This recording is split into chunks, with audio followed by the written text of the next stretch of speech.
말씀 보도록 하겠습니다. 모두 자리에서 일어나셔서 창세기 39장 19절부터 23절까지 있는 말씀을 합독으로 봉독하겠습니다. 구약 성경 61쪽 가량에 있습니다. 구약 성경 61쪽 창세기 39장 19절부터 합독으로 봉독합니다. 네, 함께 읽겠습니다. 시작. 그의 주인이 자기 아내가 자기에게 이르기를 당신의 종이 내게 이같이 행하였다 하는 말을 듣고 심히 노한지라. 이에 요셉의 주인이 그를 잡아 옥에 가두니 그 옥은 왕의 죄수를 가두는 곳이었더라.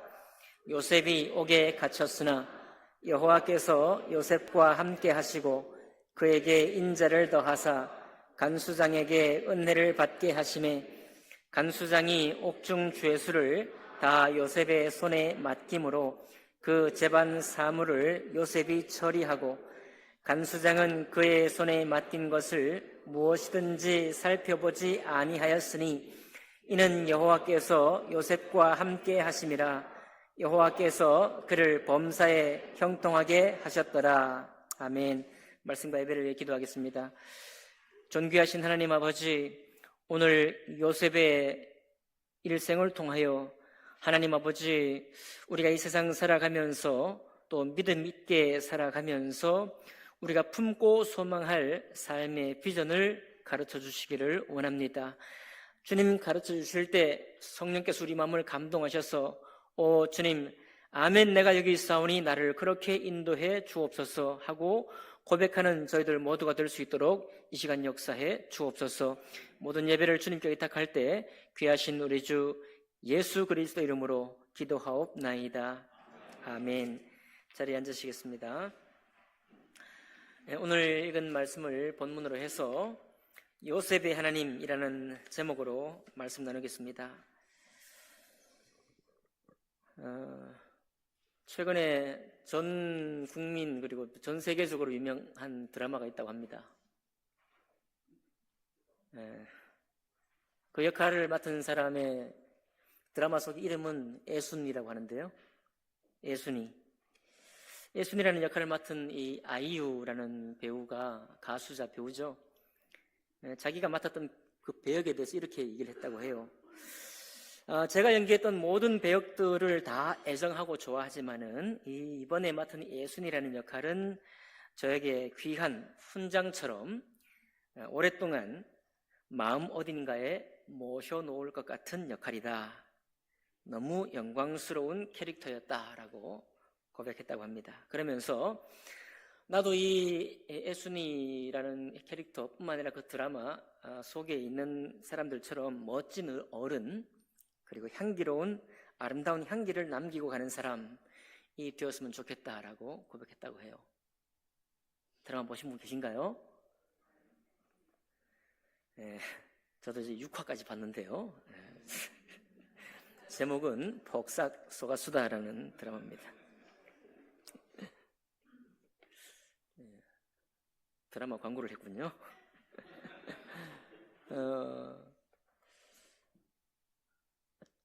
제가 본 것까지만 이해를 하면 이 예순이라는 캐릭터는 굉장히 자기 욕심과 자기가 뭘 원하는지 굉장히 충실했던 사람이에요. 자기가 원하는 것들을 아주, 그리고 사회의 통념들, 지금 제가 저한테 하라고 해도 잘 못할 것 같은데 사회에 아주 오랫동안 해묵은 통념들을 깨뜨리고 또 그 저항하는 데도 굉장히 탁월하다 이상하죠? 헌신적인 그런 캐릭터였습니다. 되게 현대적인 유형이죠.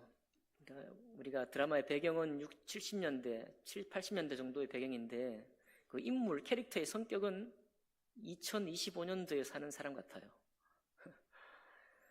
웬만한 9세대, 저도 9세대인데 이미 9세대가 발휘하기 어려운 그런 캐릭터입니다.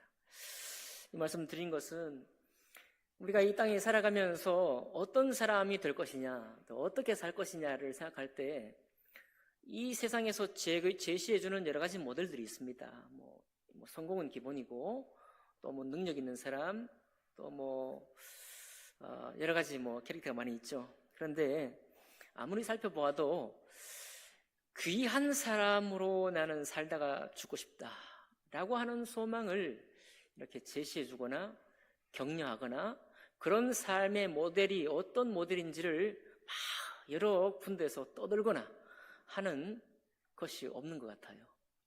귀한 사람으로 산다는 것이. 우리는 그래서 일평생 살아가면서 뭐 남들에게 무시당하지 않고 살기, 또 그리고 나만의 행복이라도, 소소한 행복이라도 꿈꾸며 살기, 뭐 거창한 그 꿈을 지향하기보다는 어쨌든 나 한 사람이라도, 내 한 가정이라도 그래도 잘 살아나는 것, 이런 정도가 지금 우리가 자주 듣고 볼 수 있는 그런 삶의 비전인 것 같습니다. 그러나 이렇게 가끔씩 우리에게 던져주는 이 귀한 사람의 삶의 모델을 우리가 생각해 본다면 성경을 통해서 우리에게 제시해주는 삶이 어떤 삶이냐? 글쎄 정리해 본다면 귀한 사람의 삶이에요. 아주 귀한 삶입니다. 그것의 대표적인 캐릭터, 오늘 요셉을 볼 수 있겠습니다. 그리고 요셉의 하나님이 어떤 하나님이셨던가, 요셉이 섬겼던 하나님은 어떤 하나님인가를 살펴보면서 여러분과 저의 마음속에도 우리의 남아있는 생애 동안, 아니 앞으로 살아갈 생애가 더 많은 우리 젊은 사람들에게 어떤 삶의 비전을 꿈꿀 것인지를 한번 살펴보기 원합니다. 19절 보니까요, 그의 주인이 자기 아내가 자기에게 이르기를 당신의 종이 내게 이같이 행하였다 하는 말을 듣고 심히 노한지라 라고 말했는데, 여러분, 요셉은 지금 이집트 파라오, 이집트 왕의 친위 대장이었던 보디발 장군의 집에 종으로 팔려왔는데, 워낙 이 요셉이 하는 일이 신실하고 지혜롭고 성실하니까 종으로 팔려왔지만 요셉이 하는 행실을 보고 친위 대장의 최측근으로 이 요셉을 쓴 겁니다. 총리격으로 가정에 있는 모든 사무를 다 맡긴 거죠. 친위대장의 가정 사무니까 집안일이 아닙니다. 그냥 단순한 집안일이 아니에요. 이집트 파라오의 친위대장의 총무 역할을 맡았으니까요. 너무 성실히 잘 감당했는데 그만 이 친위대장 보디발의 아내가 반했어요. 요셉에 반했습니다. 친위대장이고 이 장군이니까 자주 어디로 나가겠습니까? 싸움터로 나가겠죠. 그러니까 집이 종종 비지 않겠어요? 한번 나가면 뭐 파견 근무하면은 뭐 석 달도 좋고 열흘 뭐 6개월도 좋고 그렇게 파견 근무 나가는데 그때 이미 이 요셉에게 반했던, 요셉도 뭐 용모가 준수했거든요. 용모만 준수한 게 아니고 인품도 탁월했으니까 반했던 이 보디발의 장군의 아내가 요셉을 유혹을 했습니다. 유혹을 하는데 오늘 본문에 있기 전 이 39장에 보면은 유혹을 하는데 그냥 한 번 하고 요셉이 거절하고 자존심 상하면 이제 그만둘 것 같은데 너무 깊이 반해가지고 그만두질 않고 얼마나 요셉을 유혹했는가 하면 성경에 보니까 매일 요셉을 찾아왔다 했어요. 매일. 자존심도 없나 이 사람? 아마 이런 경우는 자존심이 없는 게 아니라 자존심이 너무 강한 거죠. 자기가 쟁취해야 되겠다, 내가 이 남자를 소유해야 되겠다라고 하는 이것이 너무 강하니까 요셉이 여러 번 거절해도 멈추지 않는 거예요. 직진 본능을 가지고 있는 것입니다. 10번 찍어 안 넘어간 나무가 없잖아요. 그렇죠? 요셉은 키도 크고 잘생기고. 저한테 이런, 여러분, 보디발 장군의 아내니까 또 그렇겠죠. 아주 귀한 아내였겠죠. 저한테 이런 사람이 찾아와서 날마다 막 하면 어떻게 되겠어요? 박미선 사모님한테 제가 숨어야 됩니다. 네. 아무튼 날마다 그러니까 요셉이 죽을 지경인 거죠. 네, 죽을 지경이에요. 그런데 결정적으로 이 아내가 이제 완전히 이 보디발 장군의 아내가 덤벼들고 막 할 때 요셉이 딱 요셉의 옷을 딱 붙잡았을 때 그 옷을 벗어버리고 걸음아 나 살려라 하고 도망을 갔습니다. 그러니까 그때서야 비로소 이 보디발 장군의 아내가 마음이 상한 거예요. 이제 드디어 상했습니다. 이건 용서 못한다. 나의 이 원함과 이 바램, 내가 너에게 보인 이 애정의 그 완전한 애정이죠. 이런 것들을 보였는데도 이렇게 거절하니 용서 못한다 하고 보디발 남편이 왔을 때 그 남편에게 고자질을 하면서 없는 이야기를 만들어서 요셉은 피해서 벗어버린 그 옷을 물증 삼아서 이 남자가 나를 유혹하려고 했다. 나를 겁탈하려고 했다. 당신이 나간 사이에 당신이 이렇게까지 믿은 이 남자인데 나를 이렇게 했으니 당신이 알아서 요절을 내달라. 이렇게 했겠죠. 그러니까 보디발 장군은 보디발 장군대로 얼마나 또 화가 나겠어요. 믿는 도끼에 찍힌 발등은 너무 아픈 거죠. 그러니까 요셉을 믿었던 가정의 모든 것, 자기의 모든 사물을 다 맡길 만큼의 요셉이었는데 그렇게 맡겼는데 하나밖에 없는 탐해서는 안 될 자기 아내를 탐했다라고 하는 얘기를 들으니까 분노를 참지 못하고 옥에 가두었습니다. 이 40장 3절에 보니까요, 이 옥이 어디냐면은 그들을 친위대장의 집 안에 있는 옥에 가두니 곧 요셉이 갇힌 곳이라. 자, 파라오의 최측근들을 가두었는데 요셉이 갇힌 곳이에요. 근데 갇힌 곳이 어디라? 친위대장의 집 안에 있다. 그러니까 보디발 장군의 친위대장 집이 뭐 한 동이 아니겠죠. 한 채가 아니죠. 여러 채, 사랑채, 행랑채, 그 다음에 이제 감옥이 있는 겁니다. 그 감옥에 요셉이 가둬진 거죠. 멀리 보낸 게 아니고 자기 집 감옥에. 여러분, 그러니까 요셉을 한번 살펴보는 거예요. 요셉을 살펴보니까 이 요셉이 또 옥에 갇혔는데 간수장이 요셉을 또 잘 봤어요. 간수장이 누굽니까? 요셉 감옥에서 이 죄수들을 관리하는 사람이잖아요. 왜 간수장이 요셉을 잘 봤을까? 간수장이 이미 다 알고 있는 겁니다. 그러니까 요셉의 인품이 어떠한 걸 알고 있는 거예요. 왜?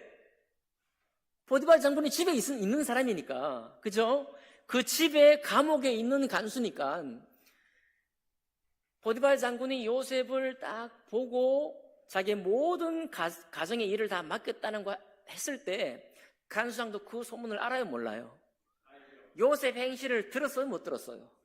그리고 볼 때 사실 그 보디발 장군의 아내가 매일같이 찾아가서 요셉을 유혹했다고 했을 때 이 여인의 성품이 어떤지 이 간수장이 조금은 눈치챘을까요, 못 챘을까요? 눈치채는 거예요. 이 요셉은 억울한 누명을 썼다는 것을 아는 것입니다. 만약 그렇지 않다고 한다면 이 간수장은 아주 나쁜 사람이 되는 거죠.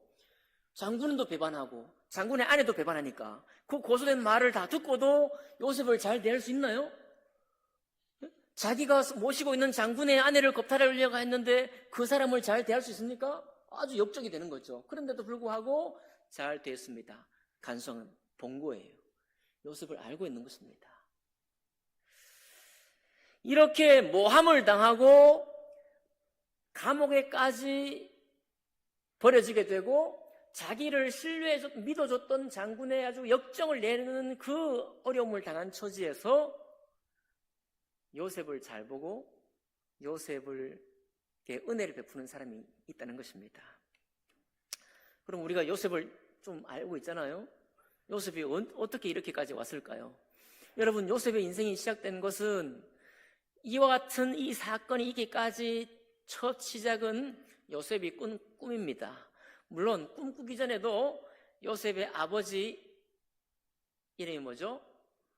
야곱이 12아들 중에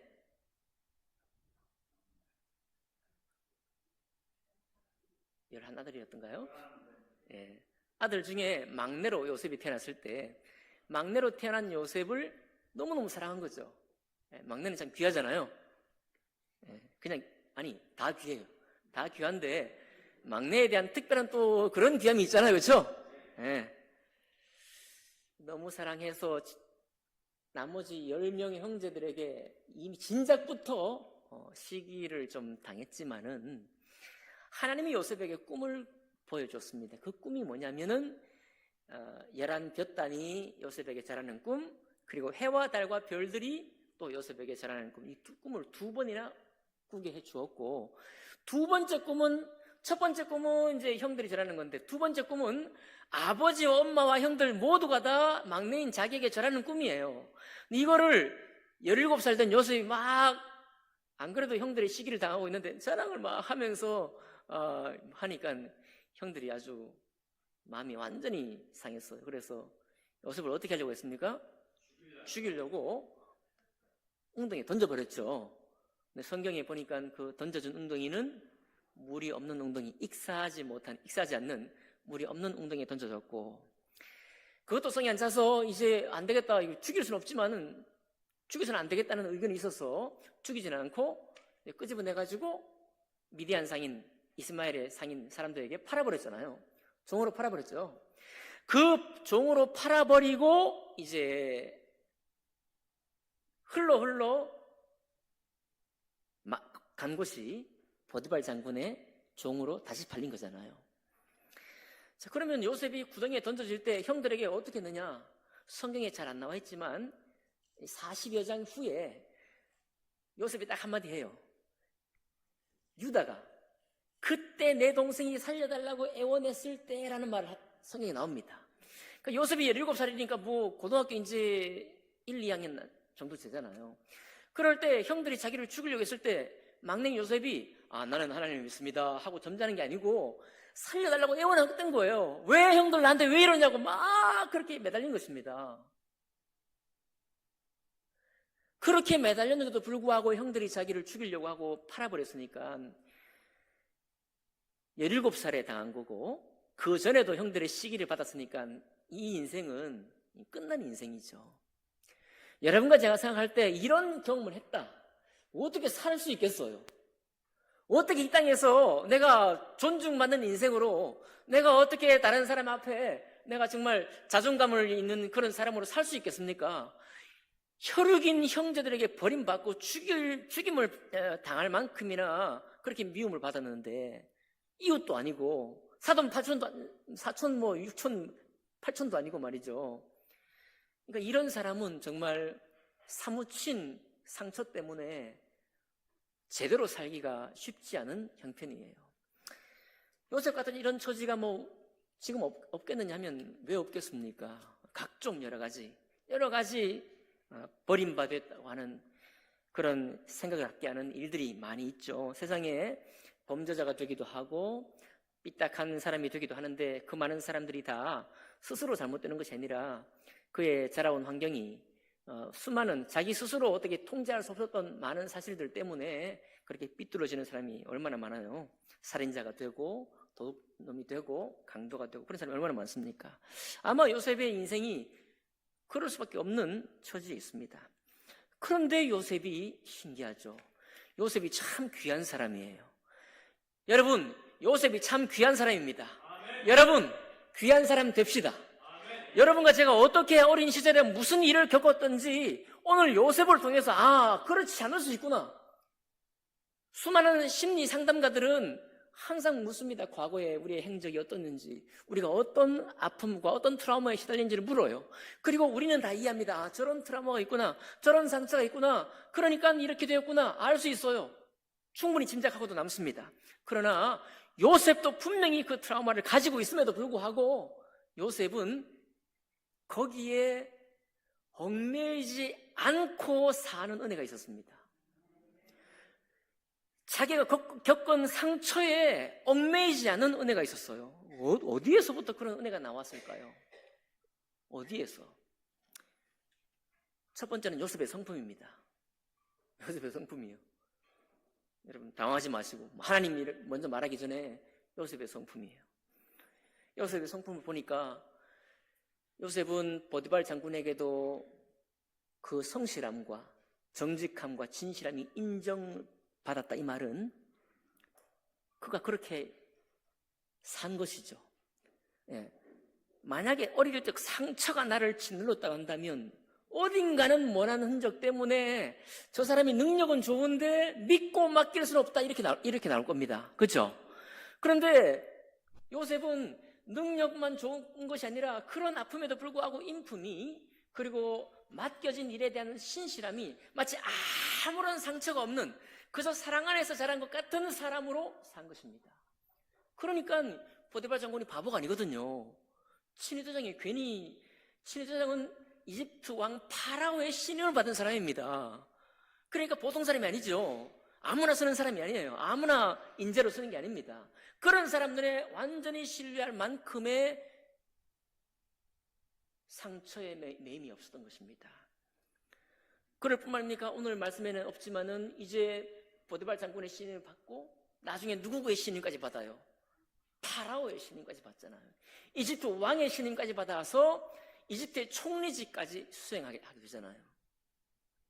그러니까 요셉은 자기에게 가지고 있던 성품 가운데 정직함과 신실함과 충성됨과 이런 것들을 통해서 사람들에게 눈에 띌 만큼이나 자기를 최대한 발휘했습니다. 여러분, 우리 기독교를 믿는 우리는 사실 하나님을 향한 믿음이 너무 귀했기 때문에 너무 하나님 얘기를 많이 했어요. 그러다 보니까 우리 주님의 성품을 닮아 개발하고 주님을 따라서 성장하고 나 스스로를 새롭게 하려고 해야 된다고 하는 사실에 대해서 너무 덜 강조하는 경향이 있습니다. 그렇지 않습니다. 여러분, 복은 누가 주시죠? 복은 하나님이 주십니다. 그런데요, 입술에 뭐가 있다고요? 복이 있다고 그러잖아요. 그러면 복이 어디 있는 거예요? 내가 하는 말에 있습니다. 성경에는 도처에서 우리 자신이 어떤 사람인가가 중요하다고 말하고 있습니다. 요셉이 그걸 하고 있거든요. 다만 이것만 남겨주면 어떻게 기독교인이 되겠습니까? 요셉이 자기의 트라우마에도 불구하고 이렇게 깨끗한 사람처럼, 마치 아무런 상처를 받지 않은 사람처럼 행동할 수 있었던 배경에는 당연히 하나님을 향한 믿음이 있었습니다. 요셉에게 임했던 하나님은 사실 꿈 2번 보여주고 전부 끝이에요. 여러분, 제가 오늘 주보의 뒤에 보면은 그림이 하나 있죠. 그 주보 뒤에 그림에 감옥에 홀로 갇힌 요셉이 있을 겁니다. 있죠? 혼자 있어요. 베드로처럼 감옥에 갇힌 베드로 옆구리를 탁 차가지고 베드로를 일깨우신 하나님이 아닙니다. 여기는 하나님 아무 일도 하지 않으셨어요. 감옥에 갇혀 있을 때, 그리고 이제 파라오의 떡 맡은 관원장, 술 맡은 관원장이 누명을 쓰고 감옥에 갇혔을 때 그때 꿈을 해몽해 줬는데, 해몽해 주고도 2년 동안 이 요셉이 했던 일을 잊어버리고 아무런 보상도 해주지 않은 시간이 있었습니다. 2년 동안. 그 2년 동안 하나님이 무슨 일을 했을까요? 아무 일도 하지 않았습니다. 하나님께서 요셉에게 어떤 징표도, 어떤 징조도 2년만 기다려 라는 약속도 하지 않으셨어요. 자, 이런 하나님 어떤 하나님이시냐? 제가 묵상해 보니까, 여러분, 수렴청정이라는 거 들어보셨나요?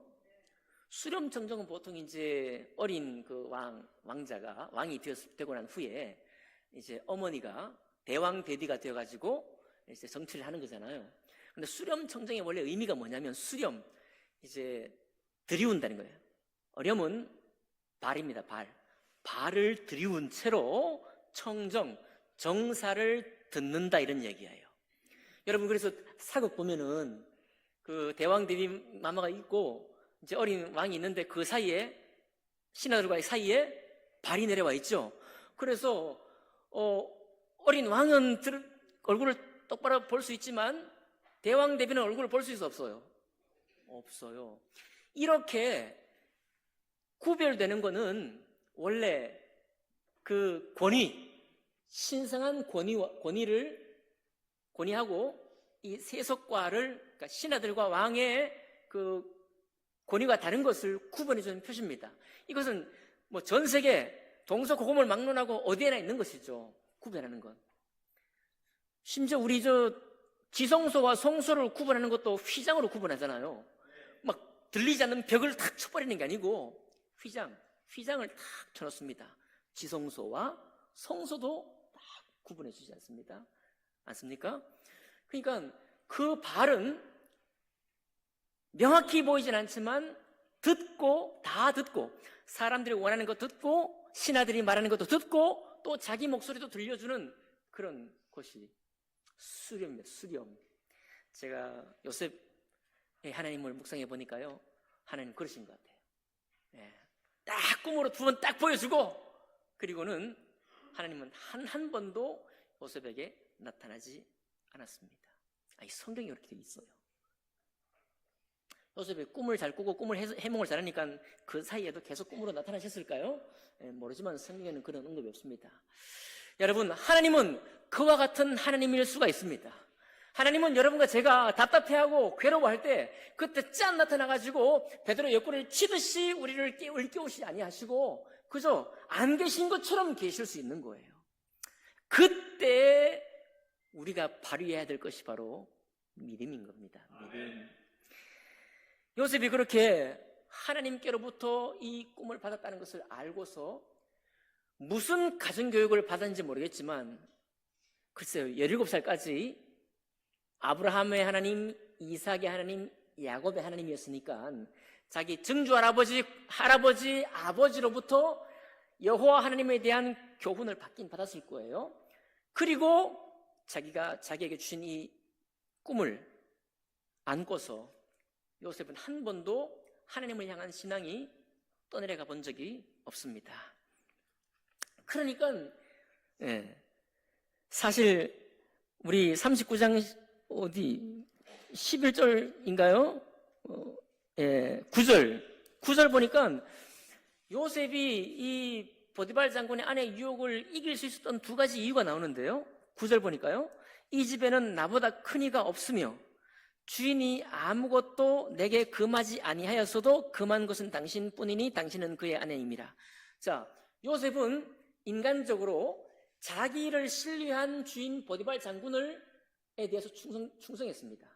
그죠? 이게 요셉이 보디발 장군의 아내를 그 유혹에 넘어가지 않는 첫 번째 이유예요. 어찌 나를 신뢰한 내 주인을 내가 어길 수 있겠느냐. 이게 첫 번째입니다. 2번째가 나와요. 그런즉 내가 어찌 이 큰 악을 행하여 하나님께 죄를 지으리까. 사실은 보디발 장군이 훨씬 더 아주 우리 눈에 보이는 그런 두려운 대상이잖아요. 그렇죠?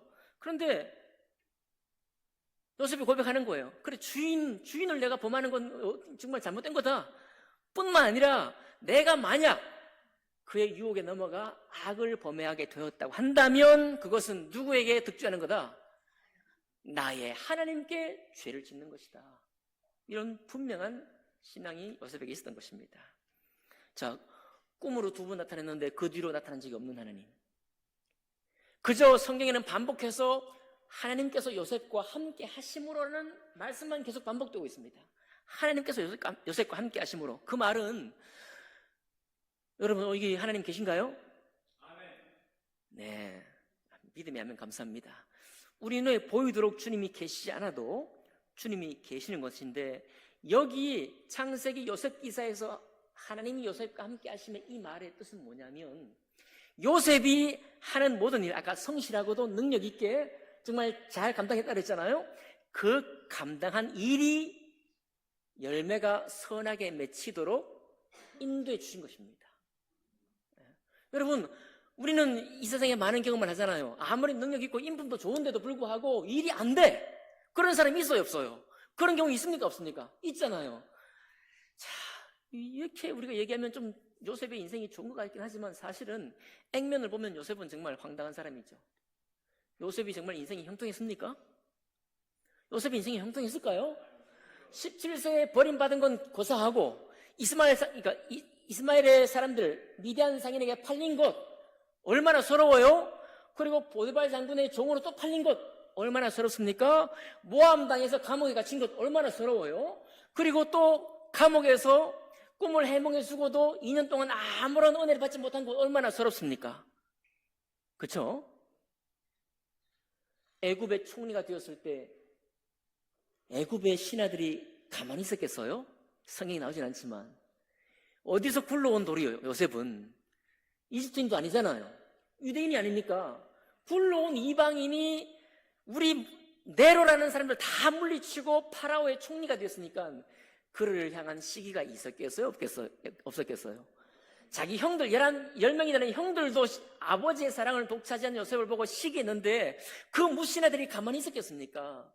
요셉의 삶이 형통했다고요? 정말 액면 그대로 형통했습니까? 네, 힘들었어요. 우리만큼 어려웠던 것입니다. 여러분만큼 어려운 거예요. 그런데 어떻게 하나님은 너무 점잖하게도 하나님께서 요셉과 함께 하시니 그의 일이 형통하였다라는 말이 나올까요? 여러분, 구덩이에 던져졌습니다. 슬픈 일이에요. 그러나 물이 없었습니다. 종으로 팔렸어요. 서름을 당했습니다. 그러나 보디발 장군의 모든 사물을 맡는 사람으로 발탁이 되었습니다. 또 모함을 당해서 감옥에 갇혔습니다. 오늘 보니까 간수가요 21절 여호와께서 요셉과 함께 하시고 그에게 인자를 더하사 간수장에게 은혜를 받게 하심에 간수장이 옥중 죄수를 다 요셉의 손에 맡김으로 그 재반 사물을 요셉이 처리하고, 그러니까 또 그냥 슬픈 일을 당했는데 거기에 또 누가 있어요? 간수장이 딱 기다리고 있는 거예요. 거기서 또 요셉에게 또 은혜를 주십니다. 요셉이 하던 일을, 더 큰 일을, 더 넓은 일을 할 수 있도록 또 맡기는 거예요. 이집트 총리가 됐을 때 수많은 시기, 질투 있었겠죠. 그럼에도 불구하고 누구에게 은혜를 입나요? 파라오에게 은혜를 입어요. 이집트 왕에게 은혜를 입습니다. 그러니까 하나님께서 요셉과 함께 하심으로 그가 형통하였다. 그 말은 아무 괴로운 일이 안 일어난다는 형통이 아니고, 괴로운 일이 중첩되어 나타나지만 그 일이 있을 때마다 그를 돕고 그에게 은혜를 끼칠 귀인들이 곳곳에 준비되어 있는 것입니다. 왜 그렇습니까? 요셉이 귀인이기 때문에 그래요. 그 사람들이 야, 하나님이 함께 계시네 이렇게, 물론 성경에 기록되어 있지만은 요셉 주위에 항상 하나님이 어른거려. 아니에요. 그런 거 아닙니다. 하나님이 요셉의 하는 행실과 그의 삶을 보니 마치 하나님이 그에게 복을 항상 주고 있는 것처럼 그의 일이 원만하고 온전하고 잘 되는 거예요. 그러니까 간수장이 무슨, 여기 이집트 사람인데 간수장이 하나님에 대한 신앙이 있습니까? 응? 이집트 파라오가 무슨 하나님에 대한 신앙이 있어요? 보디발 장군이 하나님에 대한 신앙이 있습니까? 아니잖아요. 보편적인 것입니다. 이 말은 요셉을 보면서, 요셉의 삶을 보면서 야, 저분에게 복이 있을 수밖에 없다는 것이 누구에게나 보이는 삶을 요셉이 살고 있는 거예요. 지금 그것을 일컬어서 신앙적으로 딱 기록한 말이 하나님께서 요셉과 함께 하시니 라는 말입니다. 여러분과 저는 정말 귀한 사람이에요. 여러분과 저는 정말 내가 오늘 하는 말이나 내가 오늘 하는 선택이나 행실이나 내가 오늘 살아가는 다른 사람을, 타인을 대하는 그런 태도나 이런 것들이 어제보다 오늘 내가 주님 앞에 더 온전해지기를 꿈꾸고 소망하며 그렇게 사는 것이 정말 귀한 것입니다. 그 사람에게 하나님의 은혜가 있어요. 그렇죠? 그러나 역시 또 그것만 아니죠. 여러분, 요셉이 왜 형통했을까요? 요셉이 형통했던 이유는 요셉을 하나님이 쓰시기 원하실 때 이스라엘 민족을 구원할 구원자로 이미 불렀기 때문에 형통한 것입니다. 보디발 장군의 아내의 유혹만 수없이 거절했죠. 근데 똑같은 성품이 이집트 총리가 되었을 때 형들이 왔잖아요. 아버지 야곱도 왔잖아요. 그럴 때 가슴에 맺힌 한으로 치면은 어떻게 그걸 풀어내겠습니까? 평생 동안 얼마나 싸웠겠어요. 내가 형들을 어떻게 용서하랴. 정말 용서 못하겠다. 누구의 마음처럼 17살 낳았던 요셉이 형들 나에게 왜 이러냐고 나를 살려달라고 애원했던 그 심정을 가지고 그도 마음에 얼마나 그런 악감이 많았겠어요. 악감이 없었을까요? 악감이 있었죠. 성경에 안 나오지만 악감이 있는 겁니다. 악감이 있는데 그것을 계속해서 씻어내는 겁니다. 그 증거가 형들을 만나서 통곡을 했잖아요. 오랫동안 해묵은 그 아픔을 승화시키기 위해서 그 아픔을 주님의 뜻 가운데 난 일이라고 이것을 생각하고 확정하기 위해서 얼마나 애를 썼겠습니까? 그러니까 그 눈물이 쏟아지잖아요. 말을 못해. 형들 앞에 말을 못합니다. 그러니까 매일마다 찾아오는 아내를 거절했던 그 마음이 이제 형들을 공격할 수도 있고 형들을 한번 못되게 꾸짖을 수도 있는데 몇 번의 일들을 하면서 그 마음까지 다 돌려내는 요셉을 보게 되는 거죠. 근데 거기에 요셉이 깨달은 것은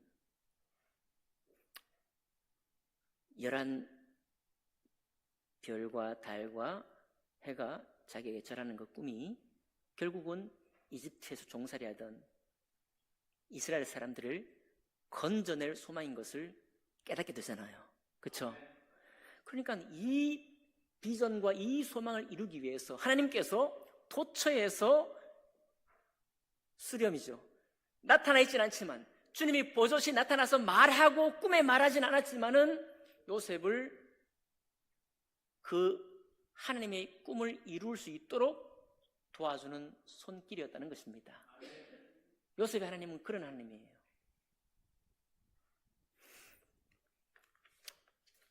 그러면 여러분과 저는 어떻게 꿈 꾸셨나요? 어떻게 좋은 꿈 꾸셨나요? 좋은 꿈, 우리 김 이사모씨는 꿈 잘 꾸시니까. 여러분과 저에게 주신 꿈이 뭡니까?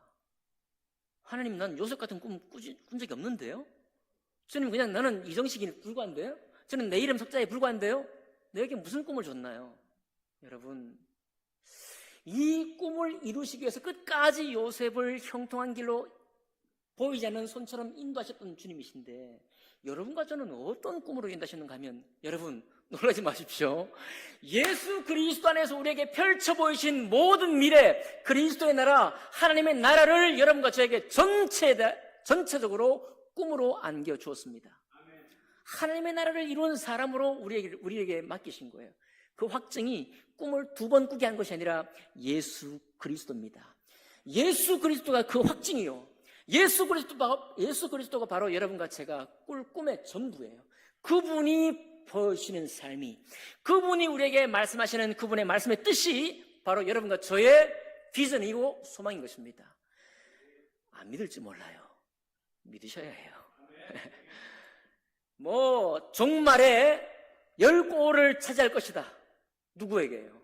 팔복의 헌신을 하는 사람에게 주님으로 말미암아 거듭나서 내 욕망에 집착하는 것이 아니라 하나님의 꿈, 하나님의 거룩한 비전에 함께 동참하는 사람으로 우리를 부르셨기 때문에 그 일이 끝까지 이루기까지 하나님의 도우심이 계속되는 것입니다. 나 잘 되라고 하는 게 아니고 내 가정만 잘 되라고 하는 게 아니라 하나님의 나라를 하나님께서 이루시기 위해서 주님이 형통케 하시는 거예요.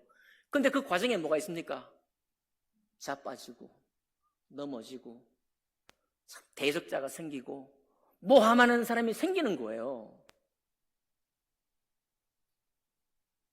답답해가지고 말도 못할 일이 생기는 것입니다.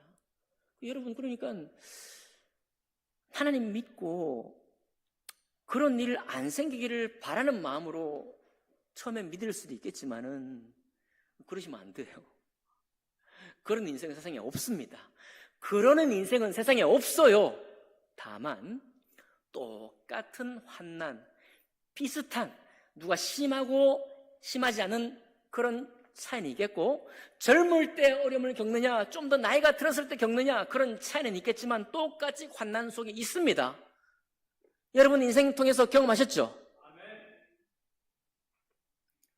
그런데 같은 어려움에 내동댕이 던져져도 하나님이 나에게 맡기시고 예수 그리스도 안에서 나에게 소망케 하신 그 비전을 따라 내가 여전히 신실하게, 내가 여전히 정직하게, 내가 여전히 소망하며 살아갈 때 주님이 보디발 장군도 보여주시고 간수장의 은혜도 입게 하시고 이집트 총리의 신뢰도 받게 하시면서 결국은 그 소망을 이루는 사람으로 사용하시는 거예요. 그것이 요셉의 하나님입니다. 그러니까 이런 장엄한, 어떻게 보면 우리 인생이 너무 장엄하죠. 주님의 일하심도 너무나 아주 대하 드라마, 서사, 이 서사가, 주님이 우리를 향해 계획하신 이 서사가 너무도 크고 너무도 웅장하고 너무도 장엄한 거예요. 그런 삶 속으로 여러분과 저를 초대한 것입니다. 그러니까 이 시간 이후에 요셉 같은 꿈 전 못 꿨는데요. 이렇게 하지 마시고 이제는 주님이 그런 꿈을 주실 이유가 없습니다. 예수 그리스도 안에서 모든 사람에게 하나님 나라를 향한 소망을 주셨어요. 그 소망을 요셉처럼 품으면, 그 소망을 위해서 요셉처럼 달려가면 그의 삶은, 여러분과 제 삶은 형통케 되고, 누가 뭐라 그래도 너는 감옥에 던져졌네, 너 아니땡 굴뚝에 연기 날까, 네가 감옥에 가는 건 이유가 있었네 하고 수많은 공격자들이 개떼처럼 달려든다고 할지라도 하나님이 여러분과 저와 함께 하십니다. 그 하나님을 한번 소망해 보지 않겠습니까? 진실로 이와 같은 하나님을 믿어보지 않겠습니까? 그러면 우리는 귀한 사람이 될 겁니다. 내 가족에게만 귀한 사람이 아니고 가자동에만 귀한 사람이 아니라 어디에 내놓아도 귀한 사람이라 일컬음을 받게 될 것입니다. 그렇게 되시는 여러분과 제가 되시기를 주님 이름으로 축복합니다. 기도하겠습니다.